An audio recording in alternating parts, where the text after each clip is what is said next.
Hi, this is Sue from the Mountain Canary Company. Ed's going to talk with you about sewing up your own tack. Go ahead, Ed. Oh, hi folks. I just came out from the barn. It was hot. I decided I'd sit here and have a beer with you. And there's some guys that have cigars with you and some have whiskey. I just decided to have a sip of beer with you.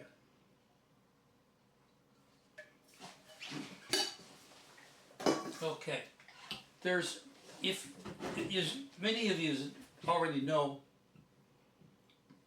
I've built almost all my tack in a form of my rigging, breeches, breast collars,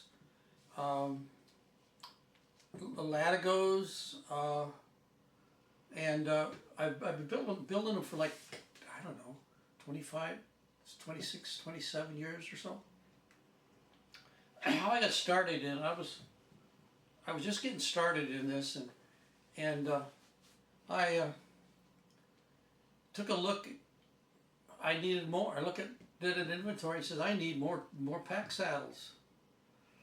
Whoa! Then I went down and looked at what they were costing me. I went, holy crow! Then they were still $500-600 a set,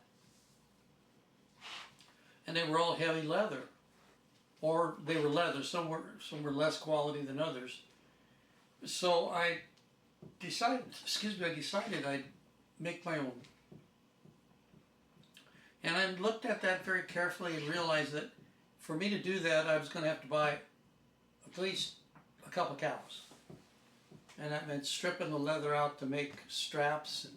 And if you've looked at leather hides at all, there's so much difference between the backs, bellies. There's a lot of scrap. There's a lot of damage on a hide, so you don't get all the leather you can get out of a hide that you want. So I got thinking about it. I said, well, geez, then why don't you just use really good, high-quality nylon? So that's what I did. I started out. I went to Weaver. I got heavy-duty nylon, 1 inch. And started there. And you know that stuff is 4,000 pounds breaking strength on the nylon. And wow, that's far more than a piece of leather will do me. And after all the use I put on it over the years, I wouldn't go back. I love this stuff. It wears extremely well. It's easy to clean, a bucket of water if you need to. And it doesn't require that much cleaning. You don't have to treat it like leather where it's going to rot away on you. So, next thing was, how are you going to make these, Ed? Well, I sat down one day with Sue, and I was talking to Sue, and I said, well, I think I'm just going to buy some goodies, and I'll start hand sewing them. She laughed at me, gave me a bunch of lip, and said, you know, what's the sewing machine going to cost you? Well, Ed's a bit tight. I don't know about that. So I went back and started looking at sewing machines. And she said, it could take you forever. And so I said, okay.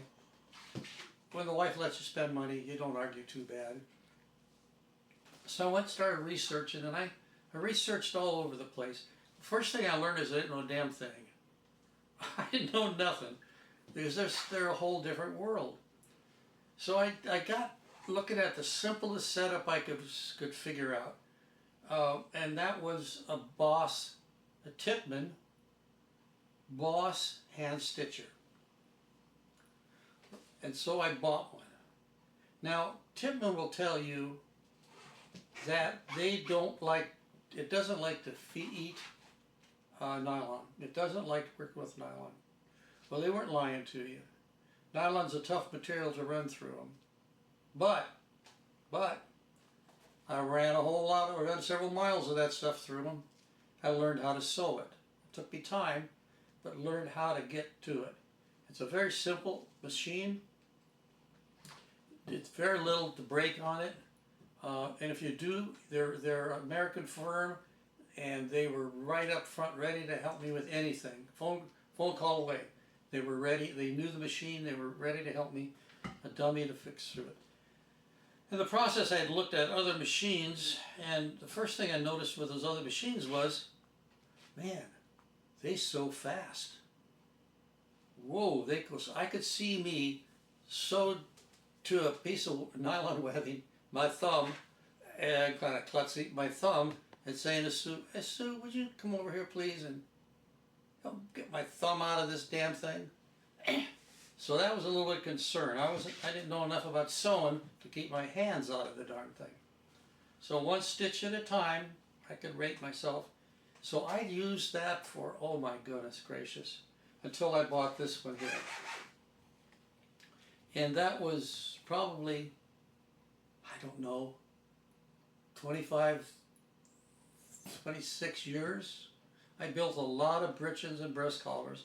I rigged up a lot of pack saddles for myself and for friends who wanted me to do it for them. Well, the main reason those other machines were a little bit dangerous was because the type of motors they had on them weren't able to adjust the speed. It was you touched that pedal and they were ready to rock and roll. So the new ones have what they call a servo. I can get this thing click, click. I can make it go slower than I want it to go. So we'll get into that next video, but this one I want to talk about just getting you out there and getting you started on this idea. So, you know, you can stitch these things by hand. If you're going to do one, I saw that I knew that I was going to have many different pack saddles rigging in my future. I was going to take some, I was going to experiment, I was going to do all kinds of things. So I knew that I was going to have to probably buy that machine. So you can sew these by hand, and sewing them by hand is not a crazy idea. One of the things is you're going to have to want to keep the material solid. This is what they call a stitch and pony. You see this opening up here? Well, that's where you put the material. And then this will clamp shut, holding it tight. You can adjust it even tighter. And you can hold your material in here. You can put it down on the table, put a clamp on it. You can sit it between your legs and sit down on it and work with it right here. So your material can be right here. It's been used forever. That's an old-time tool. They make a bigger one. They call them a stitching horse. And they're big, and it's got much bigger jaws, and it sets out here, and it's just, I don't think I'd have a use for that. So I got this just in case, mainly I got this to show you. I got this so that I could give you guys an idea of how to get you started. Turn it sideways so they can see it. So you can see this is how it's made. And there's some, they can have all different kinds of gadgets. This one has a lever in it that will lock down when you get the material. It will lock it down. It's pretty nifty. They're not expensive at all. You get them off of Amazon. It's called a stitch and pony. This is great for making wallets or something of that nature too. But so let me set this off on the floor here. Now that's only part of it. That's part of its whole new product. The rest of the idea here is going to be, what do I use to sew it with?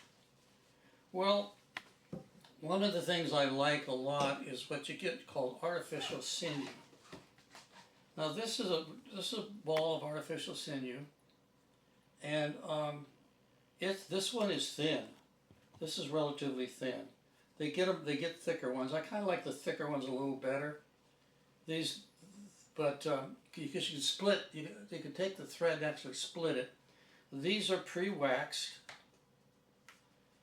and they're used for making all kinds of things, hand stitching. Do not put waxed thread in any of your machines. No, no, no, no. You'll have more trouble than you know what to do with. You'll get this wax all over things inside. You don't want it. So you don't use wax thread on the machines. And this here, right now I got a little harness needle stuck in there. And you can see the kind of needles you want to get. And if you look online or look at Amazon or Weaver, you'll see them. They come in little paper packs, and they're different sizes. So you kind of have to figure out what length you want. But my suggestion is don't get them too narrow, too fine a nail, because you're going to be pushing through some heavier stuff. And so at that point, it's probably better to have a little more of a stronger needle and a little bit bigger eye when you go through it. Now, what if you go sewing through nylon, leather, or anything?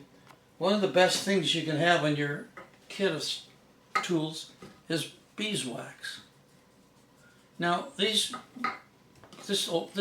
thread all comes pre-waxed, but let me tell you, I would stop and wax it a little more. Give me a little more wax on it.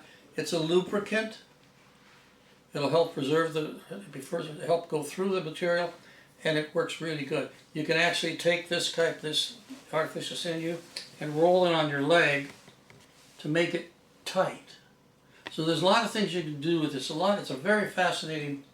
Hand stitching leather or hand stitching anything is very, very therapeutic.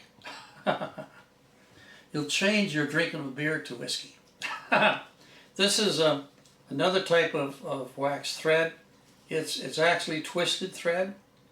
It's a nylon. Let's see what they give me codes on this. It's it's big. It's some big stuff. This is size 554, which is really good size material. And that'll be, you can do, again, just a little extra wax, won't hurt a thing. Now you can push this softly. Working with nylon, nylon's soft and very flexible. If you get to a point where you're working with it, if you have some little clamps, you clamp it together so it doesn't slide around on you. And you go in and mark where you want you can actually take a little piece of chalk and mark where you want your stitch lines. You decide what kind of a finish you want to put on the ends of these straps, because that's most of the sewing you're going to be doing is the end of straps. And little clamps do wonders. I got them all over the place. Now, you can, if you're having a hard time pushing that needle through, which doesn't go through too hard in nylon, you're pushing it through, and you might need a awl. And for several years, I have used an ice pick. That ice pick and I have built all kinds of things. And this is a brace. This unscrews, and you put an awl tip in here, and this can be pressed in ahead of time, and then put your thread in. And if you sew it across and then back again, or use two threads, two needles, back and forth, back and forth, back and forth, you'll put a nice lock stitch on it. This is pretty handy. I've had this for years. I've used it for years. And I've got about an ice pick I've also used. That was the easiest and handiest thing because it was round.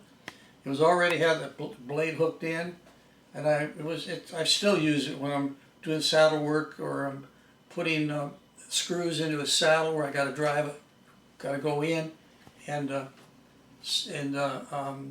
put a hole in. Instead of using a drill, I'll use an ice pick. Works wonders.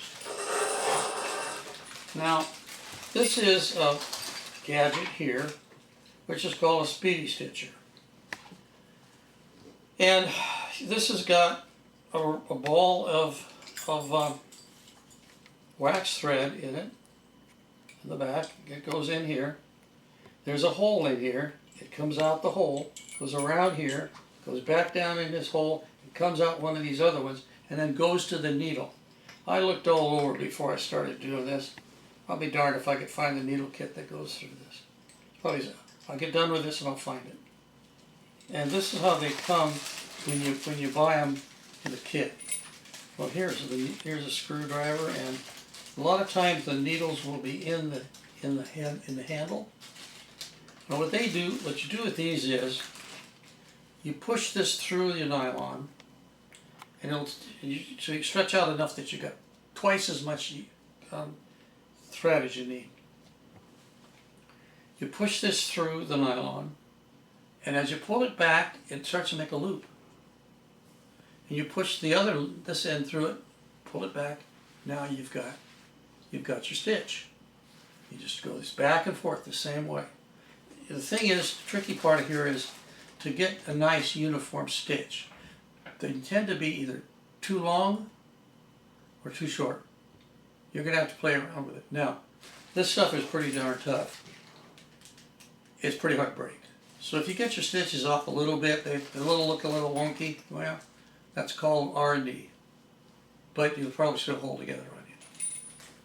So these are also parts of the program that you can use without investing any money in a machine.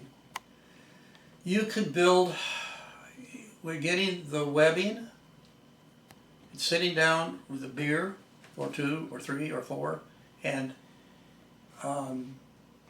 taking the time, you can build your own breeches, breast collars, latigos, and all. You'd be surprised what you can sew. And once you get started, as you're going, you get infectious. What else can I build?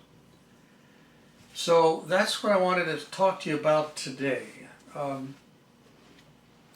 It's been something I've been on my mind quite a bit, and I want to go on past this with you folks in the next one. And I want to talk more about a machine. Now, I know you guys, and I know how it is. Things are like potato chips. And mules. You can't just eat one or have one. So it's as you evolve, you're going to want to say, well, gosh, maybe I can make more. Maybe I can make it a little better. Maybe I can make a couple and put them together and see if somebody wants one. Well, there's a lot to buy in a sewing machine, a lot to use in them. Buying them is the trickiest part. Understanding what you're seeing. So starting with the next one, I'm going to sit down here with you folks, and I'm going to talk about what it takes to buy a sewing machine. Other than money, they're not giving them away. But the thing is, how do you understand what you're looking at? Because some of these machines, it's so crazy. I'm going to go ahead of myself a bit here. Now this one's a Ferdco. Realistically, this is a Juki 446, if I'm correct. I got to check the number, might be off.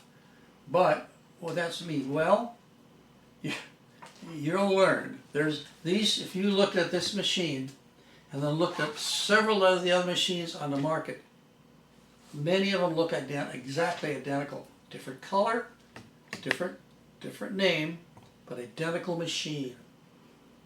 So at that point is what you want to do is there we start looking about shopping.